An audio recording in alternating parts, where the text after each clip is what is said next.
मुझे एक बात बताएं, ये जो ग्रह हैं हमारे सूर्य, चंद्रमा, राहु, केतु जी, ये हमसे क्यों रूठ जाते हैं बार बार?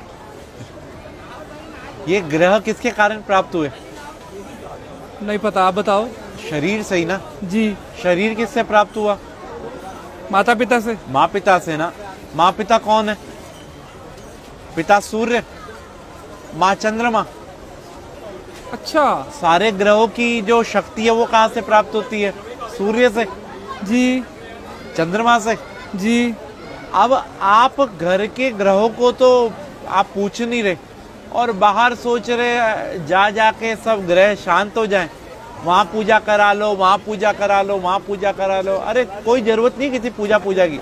अगर आप अपने माँ पिता को प्रणाम करते हैं ना और उनकी सेवा करते हैं तो आपको किसी भी पूजा की जरूरत नहीं है। मतलब जो बाहर दान पुण्य करता है, किसी गरीब को, किसी नीडी को खिला रहा है, और घर में माता पिता को नहीं पूछ रहा, तो कोई फायदा नहीं दान पुण्य का भी। क्या फायदा ये तो बताओ। और मंदिर गुरुद्वारे जाने का भी कोई फायदा कोई फायदा नहीं। भाई सबसे पहले भगवान कौन है? माता पिता। जिसने अपने माँ पिता की सेवा कर ली उसने सब कुछ जीत लिया। अगर वो अपने माँ पिता की सेवा नहीं कर सकते तो उनका कोई भी दान व्यर्थ है। आज जो गणेश जी अग्रसर हैं, सबसे पहले उन्हीं की पूजा होती है। क्यों? उन्हें ब्रह्मांड के 3 चक्कर की जगह माँ पिता की परिक्रमा कर ली थी। तो हम कैसे खुश कर सकते हैं अगर कोशिश करना चाहे कोई बच्चा? भाई अपने माँ पिता से पूछो उनको कहाँ जाने की इच्छा है।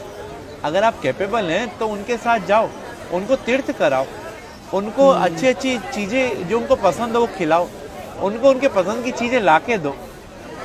पिता तो फिर भी एक बार वो कह देगा बेटा ये नहीं, ये ला दे, ये नहीं। माँ को कुछ नहीं चाहिए, माँ को तो ये चाहिए उसका बेटा उसकी सुन ले। हाँ।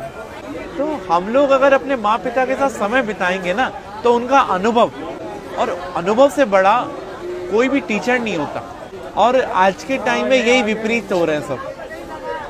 सास ससुर को और बहू को प्यार करते हैं, बेचारी माँ जिसने जन्म दिया उसे जयराम जी की कर देते हैं। जिसके कारण सास ससुर और बीवी मिली है, सब मिले, उसको हम भूल रहे हैं। उसको हम भूल रहे हैं। तो यही हमारे असली कर्म है, बस बाकी सब ढोंग है। हमारा तो कर्म ही सिर्फ अपने माँ पिता की सेवा है, अपने माँ पिता और गुरु। प्रातः काल उठकर रघुराई, माँ पितु गुरु चरण नवाई। भगवान राम भी सुबह उठते ही सबसे पहला काम यही करते थे। माँ पिता की ही सेवा हर एक मनुष्य ने करी और वो भगवान बना। अरे वाह। और फिर उसको कोई ना तो ग्रह तंग करेंगे और ना ही कोई पितृदोष होगा, और उसके पूर्वज भी खुश, सब कुछ खुश। तो राहु केतु फिर तभी आकर परेशान करते हैं। भाई राहु केतु कौन है? बुध, चंद्रमा, सूर्य, शुक्र कौन है? शनि कौन है? हमारे पास रहने वाला एक व्यक्ति राहु है, एक केतु है, एक चंद्रमा, एक सूर्य, एक शनि है। तो हम इन सबको, भाई सब